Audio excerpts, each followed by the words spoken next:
Nous continuons le sujet que nous avons entrepris, c'est-à-dire la vie dans la dépendance de Dieu. Alors, nous arrivons maintenant, comme je l'avais annoncé, à cette notion d'environnement spirituel. L'homme naturel, né de chair, avons-nous déjà vu, est coupé de Dieu. C'est-à-dire qu'il a un environnement physique pour son corps. Cet environnement, je l'ai situé, ce n'est pas difficile d'ailleurs, c'est tout ce qu'il emprunte au monde qui le contient, c'est-à-dire il emprunte d'abord l'air, la respiration, l'air pour la respiration, et l'air qu'il absorbe est une des formes d'énergie dont il a besoin. Il emprunte l'air, il emprunte l'eau, il emprunte la chaleur, et il emprunte aussi, bien sûr, la nourriture. La nourriture. Et c'est de là qu'il tire son énergie. Voyez, par exemple, ceux qui jeûnent là-bas en Irlande et qui, au bout d'une soixantaine de jours ou plus, meurent, ils dépérissent, ils meurent, ils se sont coupés de ce que nous appelons leur environnement, c'est-à-dire l'extérieur, l'apport extérieur. L'environnement, c'est ce qui nous fournit l'apport extérieur, un apport d'énergie sous forme de nourriture, d'air ou d'eau. Eh bien, l'homme naturel a donc un environnement physique pour son corps, mais il n'a plus d'environnement spirituel pour son esprit. Alors, de même qu'il y a pour le corps un apport nécessaire, un apport énergétique, un apport nécessaire, sous forme de nourriture, d'air, d'eau, etc., eh bien, de même, l'homme créé par Dieu, à l'origine, avant le péché, disposait d'un environnement spirituel pour son esprit. Par conséquent, l'homme naturel, qui n'a plus l'esprit et n'a plus de relation avec l'esprit de Dieu, il vit naturellement selon la chair, et ne peut pas vivre selon l'esprit. Et vous connaissez Romains 8, l'affection de la chair, c'est-à-dire l'attachement à la chair, c'est la mort, tandis que l'affection de l'esprit, ou l'attachement à l'esprit, c'est la vie et la paix. Alors, celui qui n'a pas l'esprit ne peut pas vivre selon l'esprit. Il ne peut pas, alors il ne peut que vivre selon la chair, et il est par conséquent mort. C'est ce que la Bible appelle la mort. La mort. L'homme, en somme, est un être, comme les êtres animaux au point de vue physique, un être qui est organisé pour vivre. Mais l'homme est autrement organisé que l'animal. L'homme est organisé pour vivre par un corps, une âme, un esprit, mais il n'a pas en lui les ressources de la vie. Ce qui est normal, les ressources de la vie doivent lui venir de l'extérieur, c'est-à-dire de ce que nous appelons, nous convenons, si vous voulez, d'appeler un environnement. Ces ressources lui viennent donc de l'environnement matériel pour le corps, mais d'un environnement spirituel pour l'esprit. Or, chez l'homme, la vie du corps n'est pas la vie véritable. Lisons quelques textes. D'abord, Jean 5, 40. « Et vous ne voulez pas venir à moi pour avoir la vie. » Voilà, le Seigneur Jésus-Christ dit à ses contemporains, « Vous ne voulez pas venir à moi pour avoir la vie. » Ce qui veut dire, si vous ne venez pas à moi, vous n'avez pas la vie telle que vous êtes, vous n'avez pas la vie en vous-même. Au chapitre 6 et au verset 53, Jésus leur dit, en vérité, je vous le dis, si vous ne mangez la chair du Fils de l'homme, et si vous ne buvez son sang, vous n'avez point la vie en vous-même. Voyez, n'est-ce pas? Vous n'avez point la vie. Vous êtes organisé pour vivre, vous êtes un être qui peut vivre, mais vous n'avez pas l'apport d'énergie, j'appelle ça énergie, l'apport énergétique, vous ne l'avez pas pour vivre. Il vous manque quelque chose d'important, il vous manque en somme l'aliment de la vie. Intéressons-nous à cet environnement spirituel, puisque nous l'avons appelé ainsi. Eh bien, l'environnement spirituel, l'environnement matériel pour le corps, nous l'avons dit, n'est-ce pas, c'est tout simple, hein, tout ce qu'il emprunte à la biosphère, à son cadre de vie, la nourriture, l'air, etc. Mais l'environnement spirituel, quel est-il? L'environnement spirituel est tout simplement Dieu. C'est Dieu qui le détient et c'est Dieu qui le donne. L'environnement spirituel, c'est en somme tout ce que Dieu seul peut apporter à l'homme pour qu'il ait la vie en lui-même. Sans Dieu, il n'y a pas de puissance d'esprit, il n'y a pas de vie d'esprit, il n'y a point, par conséquent, de sagesse et pas d'intelligence, de cette intelligence adaptée à la vie véritable. Nous allons prendre dans Jean encore un texte, Jean chapitre 15 verset 1. « Je suis le vrai cep et mon Père est le vigneron. Tout sarment qui est en moi et qui ne porte pas de fruit, il le retranche. Et tout sarment qui porte du fruit, il l'émonde, afin qu'il porte encore plus de fruits. Déjà vous êtes purs à cause de la parole que je vous ai annoncée. Demeurez en moi, et je demeurerai en vous. Comme le sarment ne peut de lui-même porter du fruit s'il ne demeure attaché au cep, ainsi vous ne le pouvez non plus si vous ne demeurez en moi. Je suis le cep, vous êtes les sarments. Celui qui demeure en moi et en qui je demeure porte beaucoup de fruits, car sans moi vous ne pouvez rien faire. » L'image est véritablement là d'une clarté éblouissante. À ce moment-là, le Seigneur Jésus et les apôtres descendaient, venaient de la salle où ils avaient fêté la Pâque, et ils descendaient, ils allaient monter vers Gethsémane, ils descendaient par un chemin bordé de vignes. Et il faisait certes nuit déjà, mais sans doute y avait-il de la clarté, un clair de lune, car le Seigneur prend occasion de ces pampres de vignes qui sont là à droite et à gauche pour dire cela aux apôtres. Et alors là, nous avons une très belle image. Si le sarment n'est pas attaché au cep, il est évident qu'il n'a pas la sève qui le nourrit, et par conséquent, il ne peut pas porter de fruits. Et s'il ne porte pas de fruits, c'est qu'il est mort. Il est du bois inutile, du bois qui va sécher, même s'il a encore un peu de vie, un peu de verdeur, il ne va pas continuer, il va devenir bois mort, et de toute manière, on ne peut que le couper. Eh bien, alors le Seigneur dit, mais c'est la même chose. Si vous demeurez en moi, autrement dit, si vous êtes branchés sur moi, voyez, il y a là, n'est-ce pas, une vérité qu'il faut voir dans toute sa force.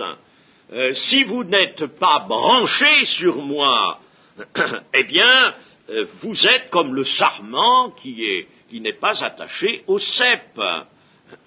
Celui qui demeure en moi, qui est branché sur moi, et en qui je demeure, ce qui veut dire, n'est-ce pas, en qui je peux apporter la sève spirituelle, eh bien, alors, celui-là, il porte beaucoup de fruits. Mais si cela n'est pas, vous ne pouvez rien faire, vous ne pouvez ni porter du fruit, ni même continuer de vivre. Si quelqu'un ne demeure pas en moi, il est jeté dehors comme le sarment et il sèche, puis on ramasse les sarments, on les jette au feu et ils brûlent. Si quelqu'un ne demeure pas en moi, si quelqu'un donc n'est pas en Christ, eh bien il ne peut absolument pas vivre et participer à la vie. Voilà l'apport extérieur pour la vie véritable, qui est un apport spirituel, mais plus important que l'apport physique, matériel, dont le corps a besoin. Et c'est ce qui fait dire au Seigneur Jésus aussi, l'homme ne vivra pas de pain seulement. Le pain, c'est pour son corps, mais de toute parole qui sort de la bouche de Dieu. Il y a, dans la parole qui sort de la bouche de Dieu, il y a un véhicule de la puissance de vie. La puissance de vie, il y a par conséquent une énergie spirituelle qui passe par Christ et qui par conséquent est élaborée spécialement pour l'homme, les hommes que nous sommes, et elle nous parvient comme cet aliment, comme cette sève dont nous avons le besoin le plus grand, un besoin vital. La vie dépend de cela. Alors, Jésus-Christ est venu pour cela, on le sait, pour nous permettre de revenir à Dieu, d'être réconciliés avec Dieu et d'être par conséquent à nouveau en relation avec Dieu. Mais on a le tort, souvent, et c'est ce qui fait le besoin de cette étude, on a le tort de penser que tout s'arrête là. On est réconcilié, eh bien ça va, on n'est plus fâché, n'est-ce pas? On est en bon terme avec Dieu, puis ça va, et on ne sait pas suffisamment, et quelquefois pas du tout, que l'on a constamment besoin de Dieu. C'est pas seulement une réconciliation, le terme est dans la Bible, mais il y en a d'autres, il y a ceux que nous venons de voir, il y a ce branchement sur Christ, demeurer en Christ, être attaché à Christ.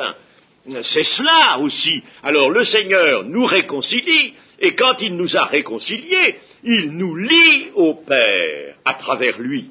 Il nous lie à Dieu. Ça, il faut bien le savoir. Vivre détaché de Dieu et par conséquent de Christ, c'est vivre selon la chair, comme un serment séparé du cep. Nous allons voir quelques textes de l'Ancien Testament pour que nous réalisions bien que tout cela était vraiment annoncé dans toute la Bible, dans l'Ancien Testament comme dans le Nouveau. Prenons Job, le livre de Job.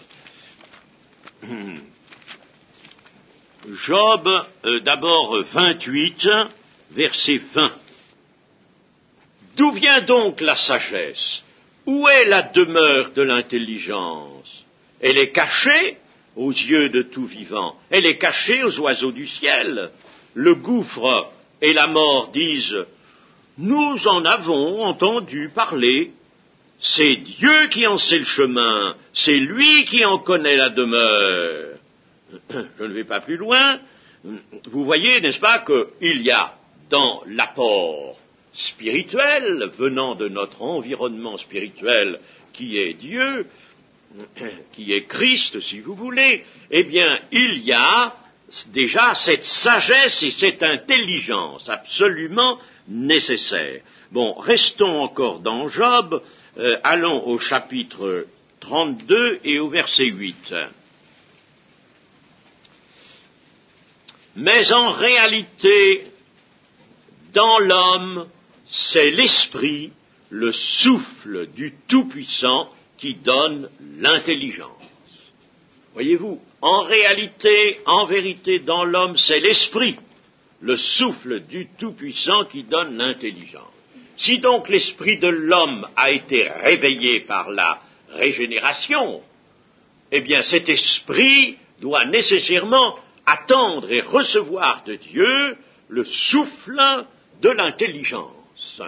L'intelligence, et le mot intelligence, on pourrait évidemment l'éclairer, je ne vais pas le faire, ça nous retarderait trop, mais cette intelligence de la vie, ce n'est pas seulement une faculté qui permet de comprendre ou d'analyser les choses. Cette intelligence de la vie, c'est un dynamisme spirituel. Restons encore dans Job et allons au chapitre 36 et au verset 5. Dieu est puissant, mais il ne rejette personne. Il est puissant par la force de son intelligence. Voyez ce que je vous disais à l'instant, l'intelligence est un apport de puissance, d'énergie. Cette intelligence spirituelle, ce n'est pas l'intelligence des grands savants, des scientifiques, parce que ces scientifiques, ils ont une faculté très développée, ça prouve que l'homme est une machine très perfectionnée, et ça ne prouve que ça.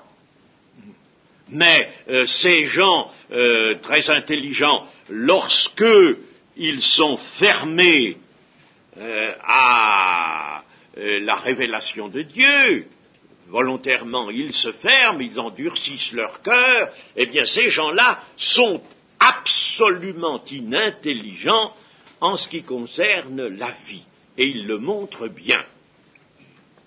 Donc vous voyez qu'il y a la puissance, et Dieu ne rejette personne, ce qui veut dire ici, surtout si on regarde de près un peu l'hébreu,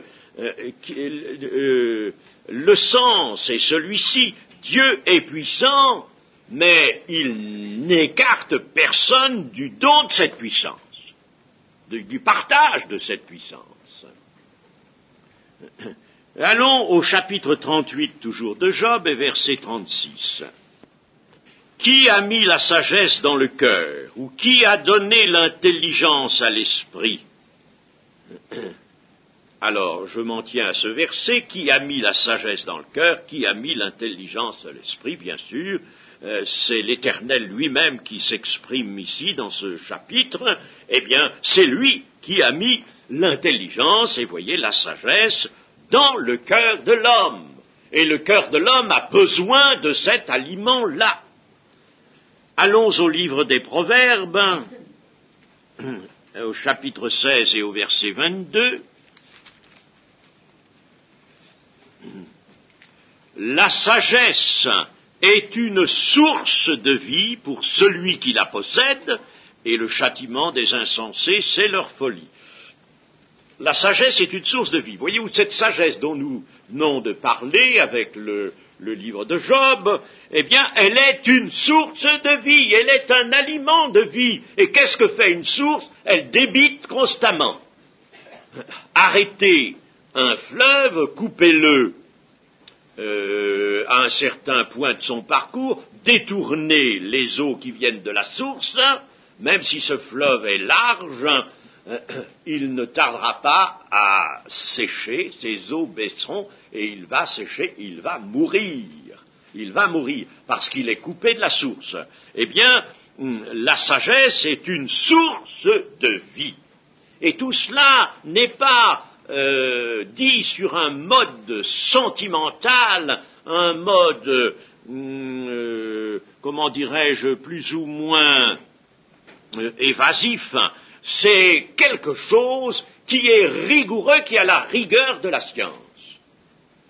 D'ailleurs, la Bible, c'est le livre de la science de la vie. Bon, nous allons maintenant aller un peu plus loin dans le livre d'Ésaïe, chapitre 33, verset 6. Tes jours seront en sûreté. La sagesse et l'intelligence sont une source de salut. La crainte de l'Éternel, c'est là le trésor de Sion. Parce que la crainte de l'Éternel, c'est le trésor de Sion, c'est-à-dire le trésor du peuple que Dieu se forme, d'Israël et de l'Israël de Dieu, n'est-ce pas? La crainte de l'Éternel, c'est ce qui permet d'approcher l'Éternel, de venir vers lui. Mais ce même verset nous dit que la sagesse et l'intelligence sont une source de salut, autrement dit de vie, comme le livre des Proverbes vient de nous le dire. Sagesse et intelligence, celle dont le livre de Job nous a parlé. Et il y a là une puissance d'orientation, une puissance de régulation. Chers amis, dans la vie physique, il y a un pouvoir régulateur qui intervient constamment. Et si ce pouvoir régulateur n'intervenait pas, n'était pas là, mes amis, alors là, vous seriez tous à vous tordre sur votre lit en ce moment. Vous seriez dans les affres des souffrances physiques les plus terribles. Nous devons la santé, autrement dit, à un pouvoir régulateur pour la vie physique.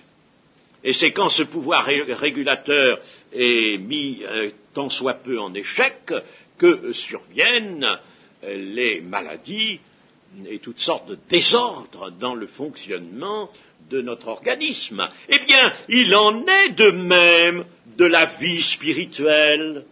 Il en est de même. Il y a cette intelligence et cette sagesse qui apportent une puissance et un pouvoir régulateur, un pouvoir d'équilibre, un pouvoir de mise au point constamment.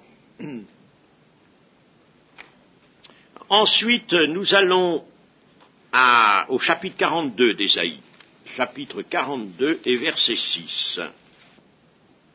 Moi, l'Éternel, je t'ai appelé pour le salut, et je te prendrai par la main, je te garderai, et je t'établirai pour traiter alliance avec le peuple, pour être la lumière des nations, pour ouvrir les yeux des aveugles, pour faire sortir de prison. Mais nous restons au verset 6. Ceci est dit prophétiquement au Messie. Le Messie, si amplement annoncé dans ce prophète, c'est à lui que s'adresse cette parole. Je t'établirai pour traiter alliance avec le peuple, pour être la lumière des nations. Eh bien, la lumière des nations, voilà une expression dont nous allons nous saisir. Mais je vais vous dire d'ailleurs que l'environnement divin, nous venons d'en parler comme d'une sagesse et d'une intelligence qui transporte, qui véhicule le pouvoir de la vie, qui véhicule la puissance, qui véhicule le pouvoir régulateur, le pouvoir d'équilibre. La vie a besoin constamment d'un équilibre, c'est ce que j'appelle le pouvoir régulateur. Eh bien, maintenant, l'environnement spirituel, l'environnement divin venant de Dieu, nous allons pouvoir l'appeler lumière. Ce mot mystérieux, employé beaucoup dans l'évangile de Jean notamment, nous allons l'appeler lumière. Mais laissez-moi vous dire, avant que nous nous aventurions dans des considérations sur la lumière, car je dis bien, je le répète, c'est un terme biblique mystérieux. Alors ça ne veut pas dire qu'on ne peut pas savoir ce qu'il veut dire, mais ça veut dire que c'est un mystère à pénétrer par foi et par le secours du Saint-Esprit. Un mystère, dans la Bible, c'est pas quelque chose d'impénétrable, mais c'est quelque chose qui ne peut se connaître que par la révélation. Auparavant, je voudrais vous dire que le tort de la vie religieuse, où beaucoup d'hommes se complaisent, que ce soit dans les églises traditionnelles, historiques, ou que ce soit dans une véritable église évangélique, chers amis, il y a des hommes qui retombent dans cette ornière de la vie religieuse. De temps en temps, j'entends quelqu'un me dire que quelquefois, le culte de nos assemblées est vue par certains à peu près la même chose que la messe par les catholiques. Hein? On va au culte comme on va à la messe. Eh bien, c'est un tort. C'est le tort de cette vie religieuse, hein, où restent malheureusement certains hommes. Et ce tort, c'est de vivre sans un réel environnement divin. Ils ne captent pas, ils ne prennent pas par la foi cette intelligence, cette puissance, cette lumière, nous allons parler de lumière, venant du Seigneur Jésus, qui dit « Je suis la lumière du monde ». Ils ne le prennent pas, cet environnement, et alors ils végètent, ils ont une vie religieuse, mais ils n'ont pas la vie véritable. Sans union avec Christ, cette vie véritable est impossible. Si notre vie chrétienne était cela, était cette vie religieuse, elle serait absolument illusoire. Être enfant de Dieu, c'est être enfant de lumière. Et c'est Paul qui emploie, lui, l'expression, je crois que c'est dans Éphésiens 4, enfant de lumière. Éphésiens, chapitre 4, et verset 17, mettons, c'est pas tout à fait là, mais c'est au chapitre 5, verset 8. Autrefois, vous étiez ténèbres, et maintenant vous êtes lumière dans le Seigneur, marchez comme des enfants de lumière. Et je voudrais vous lire aussi quand même au chapitre 4 des Éphésiens, verset 17, voici donc ce que je dis et ce que je déclare dans le Seigneur. C'est que vous ne devez plus marcher comme les païens qui marchent selon la vanité de leurs pensées, et ils n'ont pas d'aliment spirituel, ils marchent selon la vanité de leurs pensées.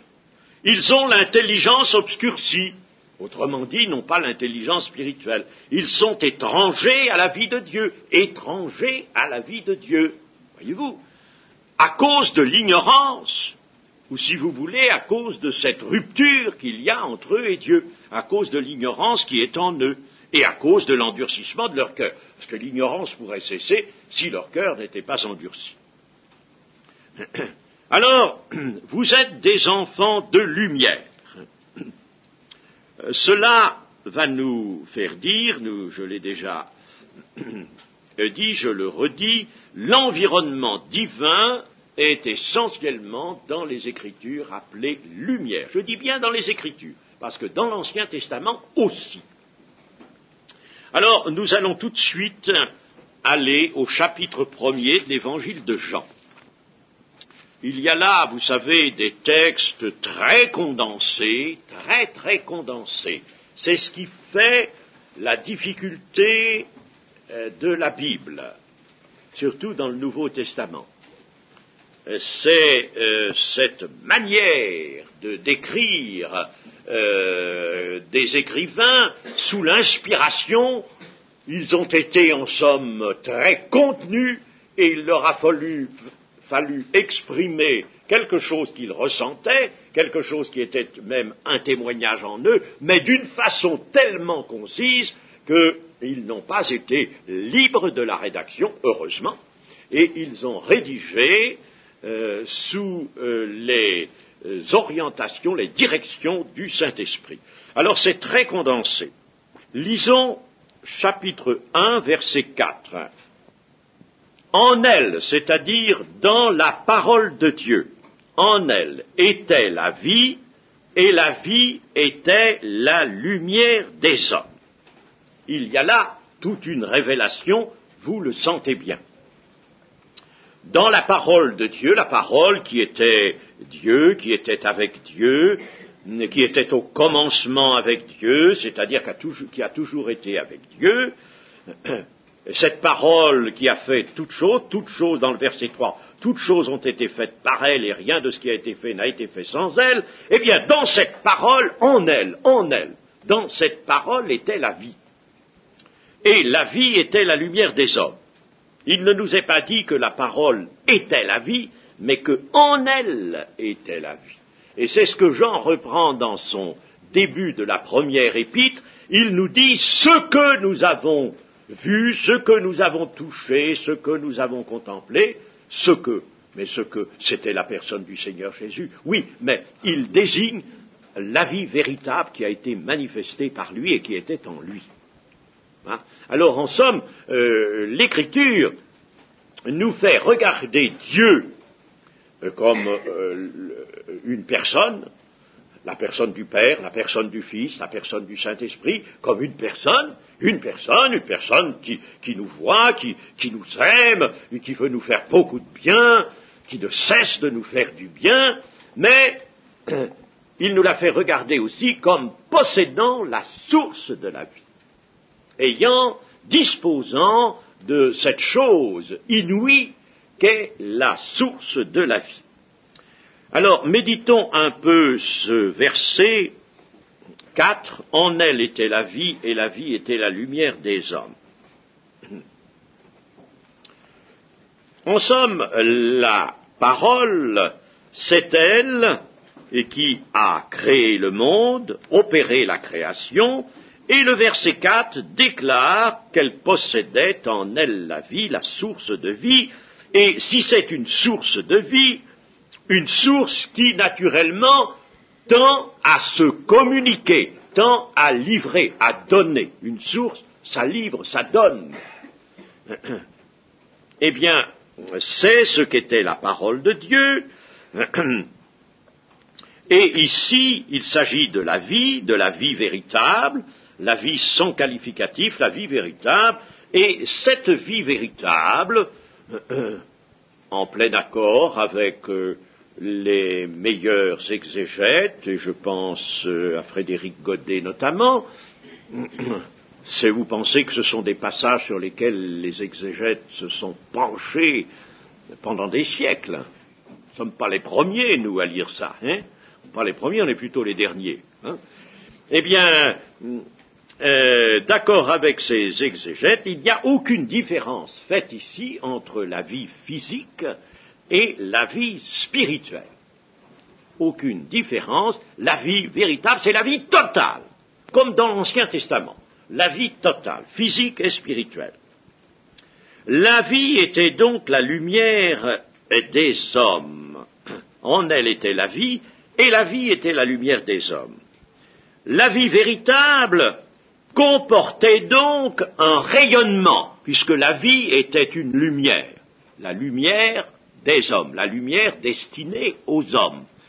Alors donc, cette vie véritable comportait un rayonnement sous lequel les hommes auraient dû demeurer. Mais la suite du texte nous dit bien qu'ils l'ont rejetée, ils ont rejeté cette lumière.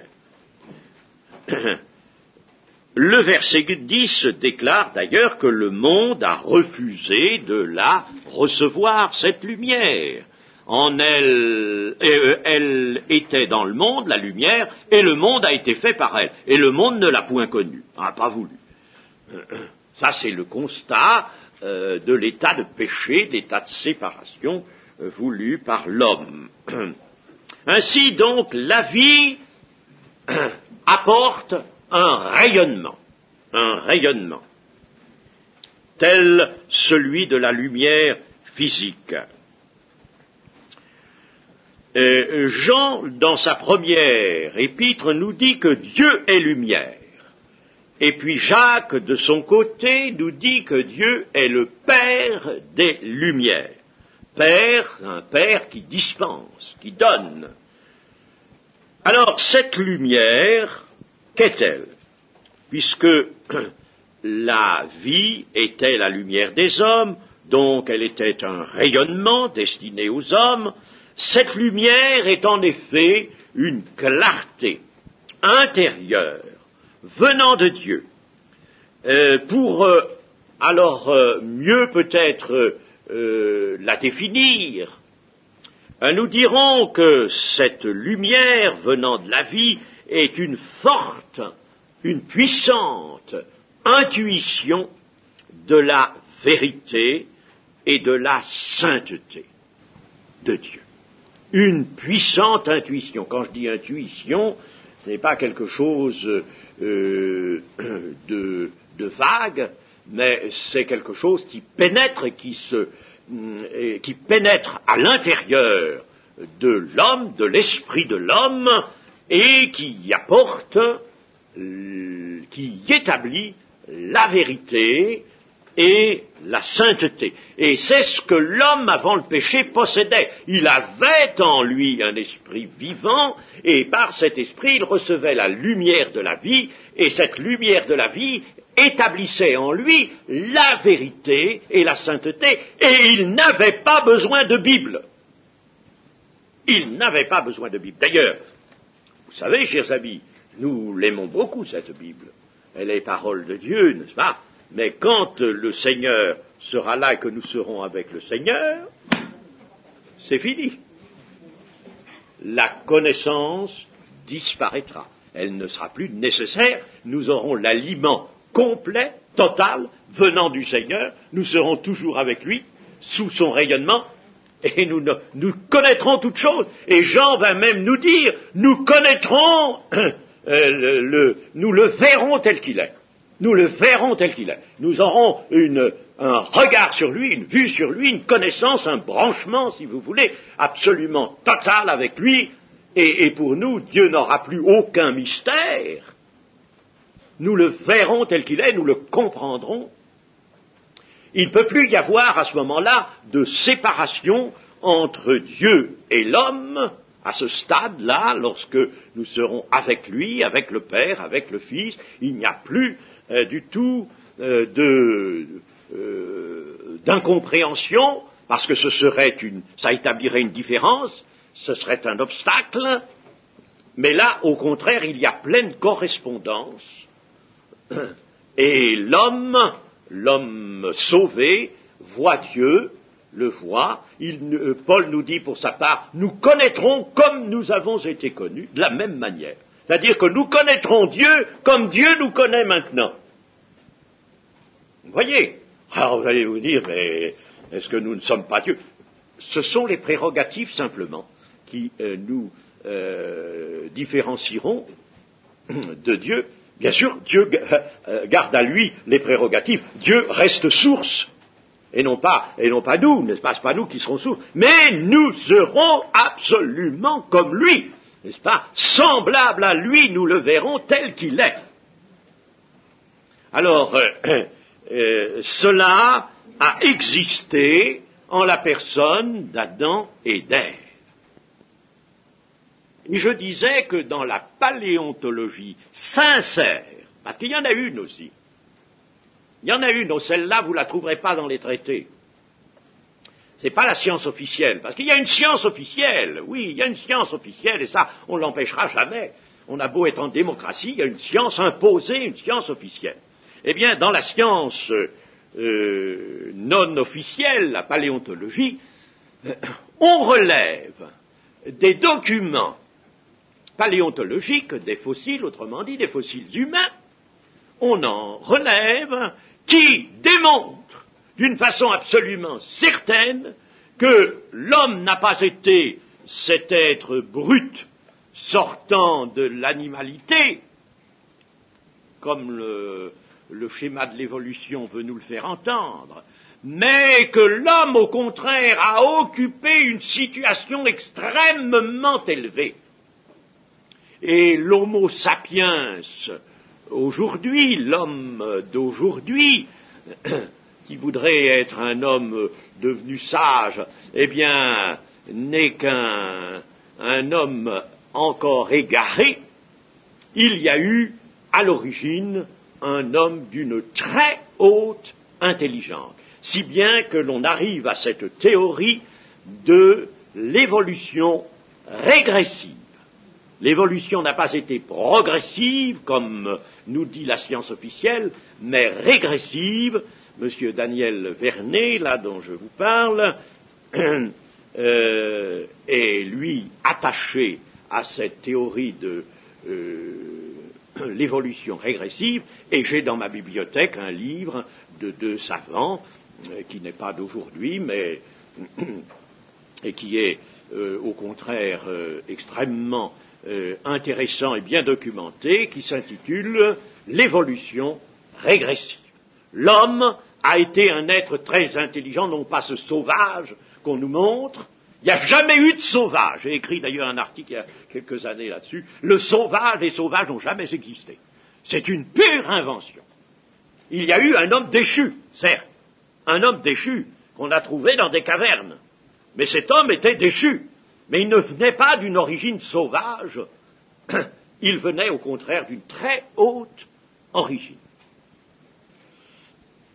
Enfin, cela nous a éloignés peut-être un petit peu du sujet purement spirituel, mais enfin, il est bon quelquefois, n'est-ce pas, de voir que notez si on le veut bien, entre la révélation de Dieu par la Bible et la science, si tant est qu'on écarte tout ce qui est mauvais, il y a beaucoup de choses, et qu'on cherche dans ce dédale qu'est la science, on cherche à trouver quelque chose de bon, eh bien on arrive nécessairement à une conjonction entre la science et la Bible. Nous parlions donc de lumière. Dieu est lumière, Père des lumières. Clarté intérieure qui est une introduction, qui introduit la vérité, car l'homme a besoin de vérité. Ça, c'est un apport extérieur, il a besoin de vérité. L'homme ne peut pas vivre sans vérité. Alors, ça a été une des grosses erreurs, un des gros égarements dernièrement de certains de nos charismatiques. Vous savez, ce mouvement charismatique qui nous a beaucoup étonnés. Hein, mais ce mouvement a fait des bonds en arrière et non pas en avant. Lorsque il prétendait que des gens pouvaient être baptisés du Saint-Esprit et par conséquent tout à fait convertis, d'abord sans repentance, qui est une hérésie abominable, et puis ensuite sans absolument connaître la vérité. Et alors on nous disait ceci, oh vous savez, il y en a des hérésies aujourd'hui, on nous disait ceci, le Saint-Esprit vous conduira dans toute la vérité. Oui, mais il y mettra le temps. Il va vous conduire petit à petit, vous allez voir, ça demandera du temps. Alors pour l'instant, vous allez colporter un tas de choses, un tas d'erreurs, un tas de mensonges, et puis vous allez vivre avec tout ça, et quand même vous êtes régénéré avec tous ces mensonges-là. Eh bien c'est ça le mensonge. C'est absolument faux. Je suis le chemin, la vérité, la vie. Il faut que la vérité s'installe dans le cœur de l'homme pour que la vie y soit. La vie et la vérité vont de concert, la vérité provenant, si vous voulez, de cette lumière, de cette clarté qui découle de la vie véritable, la puissance de vie. Et cette vérité dans l'homme avait pour fonction, pour avantage, grand avantage, de déterminer la possibilité de rester dans la sainteté de Dieu sans aucune difficulté. De rester dans la sainteté. Adam et Ève, s'ils n'avaient pas écouté cette voix étrangère du serpent et suivi sa suggestion, eh bien, ils pouvaient être saints sans aucune difficulté. Il n'y avait qu'un seul commandement devant eux. Tu ne mangeras pas du fruit de cet arbre. Un seul commandement. Ils pouvaient rester saints. Combien de temps sont-ils restés saints? Nous le savons. Il n'est pas dit que la chute se soit produite au lendemain même de la création.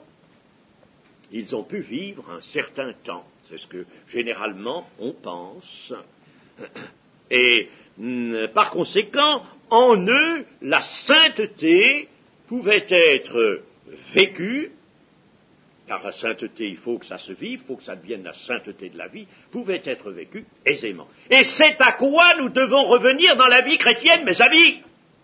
Alors, c'est pas en faisant danser devant les yeux des chrétiens, des églises, tous les petits fantoches du monde, que l'on va amener les chrétiens à posséder en eux la lumière de la vérité et la sainteté de Dieu pour vivre cette sainteté sans difficulté, sans que cela soit pénible. Voilà ce qui doit arriver dans notre vie chrétienne. La vie véritable, donc, est toujours accompagnée de cette lumière-là. Et Jean, dans son verset 5, c'est toujours l'Évangile, chapitre 1, verset 5, nous dit « La lumière luit dans les ténèbres, et les ténèbres ne l'ont point reçue. » Alors, nous avons parlé de lumière, parlons un peu de ténèbres. Quelles sont ces ténèbres qui s'opposent à la lumière? Eh bien, les ténèbres sont tout ensemble, deux choses ensemble. Elles sont d'abord un état d'ignorance de la vérité. La vérité est absente. Cet état d'ignorance, c'est l'absence de la vérité. Et comme je viens de vous le dire, s'il n'y a pas la vérité, il ne peut pas y avoir la vie, il ne peut pas y avoir la sainteté. Les amis, si on vous trompe, si vous vous laissez tromper, jamais vous ne serez saint. Et jamais vous n'accéderez à la sainteté. Vous entendez bien? Si on vous trompe et si vous vous laissez tromper, si vous ne vous attachez pas au chef et à la vérité qu'il est, lui, eh bien, vous ne pourrez jamais être saint. Il nous faut la vérité. Et par conséquent, il nous faut le Seigneur. Eh bien là, donc, les ténèbres, c'est un état d'ignorance de la vérité qui est, par conséquent, cet état de péché. Parce que lorsque la vérité est ignorée, qu'elle est absente, alors l'assujettissement au mal, au péché, au mensonge, devient la règle courante, s'établit, cet assujettissement s'établit dans celui qui est privé de la vérité. C'est la puissance du mal qui exerce et qui s'exerce en raison de l'absence de la lumière. La lumière rejetée, absence de la lumière de Dieu, alors pas d'environnement, rien qui vient de l'environnement divin, et par conséquent, pas de vérité, et c'est ça l'état de péché. C'est un état d'ignorance, nous l'avons vu. Alors ça, c'est déjà les ténèbres, et je disais que les ténèbres étaient ensemble deux choses, tout ensemble. La seconde chose, la voici, la parole de Dieu étant source de vie et de lumière pour l'homme, quand celui-ci rompit avec Dieu, il cessa de recevoir la lumière et il fut plongé dans les ténèbres. La parole, elle, conservait son rôle d'illuminateur, mais l'homme s'était retiré, s'était coupé de la source de lumière, et par conséquent, il s'était plongé dans les ténèbres. Donc, l'absence même de parole de Dieu, l'absence de relation avec Dieu, amène immédiatement un état de choses qui s'appelle les ténèbres. Alors, les ténèbres est à la fois l'état de péché, c'est-à-dire alors là, n'est-ce pas, la production de toutes sortes de choses, d'actes, de paroles qui sont le mal, et puis, deuxièmement, la privation de la lumière de Dieu. Et le Seigneur Jésus nous dit dans le chapitre 8 de Jean et au verset 12, chapitre 8 de Jean, verset 12, Jésus leur parla de nouveau et dit, « Je suis la lumière du monde. Celui qui me suit ne marchera pas dans les ténèbres, mais il aura la lumière de la vie. » Alors, je suis la lumière de la vie. Bon, cela résulte déjà du commencement de l'Évangile. La parole, en elle était la vie, et la vie était la lumière des hommes. Donc, Jésus apporte la vie, et par la vie, avec la vie, ou par la vie, la lumière, le rayonnement de clarté qui établit la vérité dans les cœurs. Mais maintenant, là, il nous dit que celui qui me suit ne marchera pas dans les ténèbres. Autrement dit, celui qui ne le suit pas marchera dans les ténèbres. Alors, il faut donc suivre le Seigneur. Il faut le suivre si l'on veut être dans sa lumière. C'est-à-dire marcher comme il a marché lui-même, le prendre comme exemple. Et chers amis, alors je ne sais pas moi comment ceux qui incitent aujourd'hui les chrétiens à toutes sortes de liberté, entre guillemets, de prétendue liberté, toutes sortes de nouveautés, comment ils peuvent aussi dire aux chrétiens de suivre Jésus. Hein? C'est absolument incompatible. Incompatible. Si nous avons à suivre Jésus, bien entendu, ce qu'il n'a pas pris du tout, nous ne le prendrons pas. N'est-ce pas? Nous ne le prendrons pas. Suivre Jésus pour être dans la lumière. À cela, pour illustrer cela, nous pourrions peut-être faire une petite comparaison. Vous savez qu'on fait aujourd'hui des satellites. Vous savez ce que c'est qu'un satellite, hein? Oui, maintenant tout le monde sait ça. Un satellite stationnaire, c'est-à-dire un satellite qui va constamment rester sur un point déterminé, n'est-ce pas, de la Terre. Et il va suivre par conséquent ce point de la Terre, il va le suivre. Et puis il y a aussi des satellites qui, eux, compensent la vitesse de rotation de la Terre sur elle-même. Une vitesse angulaire, par conséquent, n'est-ce pas, qui compense cette vitesse. On leur donne une vitesse qui compense cette vitesse. Et ces satellites situés à certains endroits peuvent rester constamment sous le rayonnement solaire, c'est-à-dire qu'ils échappent à la nuit qui couvre une moitié de la Terre lorsque celle-ci est à l'opposé du Soleil. Hein. Eh bien, eux, ils restent toujours exposés au Soleil. Ils ont une vitesse angulaire qui compense celle de la Terre.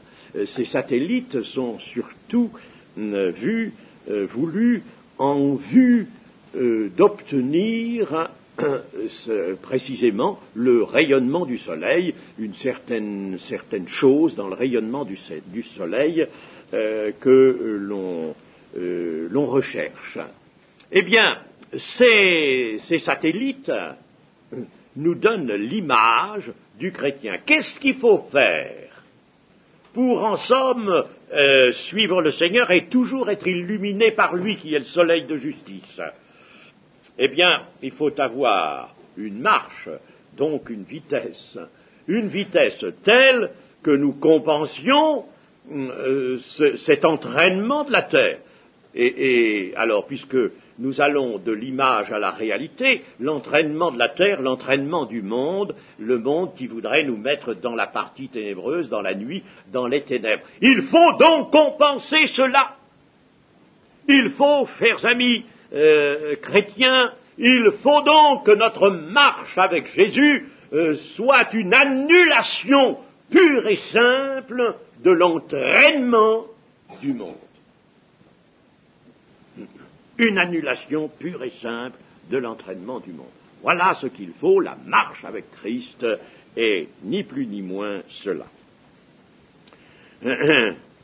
Jésus, lorsqu'il nous disait « Je suis la lumière du monde, celui qui ne marche pas dans les ténèbres », aura la lumière de la vie. Il faisait allusion aussi, bien sûr, à une lumière qui marchait, en effet, car il faisait allusion à la nuée lumineuse qui guidait le peuple d'Israël dans le désert. Celui qui me suit est conduit dans le chemin de la vie, selon l'Esprit. Pour lui, les ténèbres sont laissées de côté. Il échappe aux ténèbres. La nuit dans laquelle vit l'humanité est pleinement chassée, écartée par le fait que celui-là suit le Seigneur et est toujours illuminé par la nuée lumineuse venant de Christ. Celui qui suit Jésus, en somme, est sorti, je prends un autre langage, est sorti de l'ignorance, des passions, des péchés, des haines, des entraînements, de la mentalité du monde, des suggestions du monde. Il est sorti de tout cela et il se tient en dehors de tout cela, il est tenu en dehors, et la lumière venant du Seigneur le fait vivre pleinement. Elle dirige l'exercice de son intelligence, elle nourrit son intelligence et met en lui la sagesse divine. Voilà tout cela, c'est tout cela que le Seigneur Jésus nous dit dans ce petit verset 12 du chapitre 8. Eh bien, nous continuerons cela demain, Dieu voulant.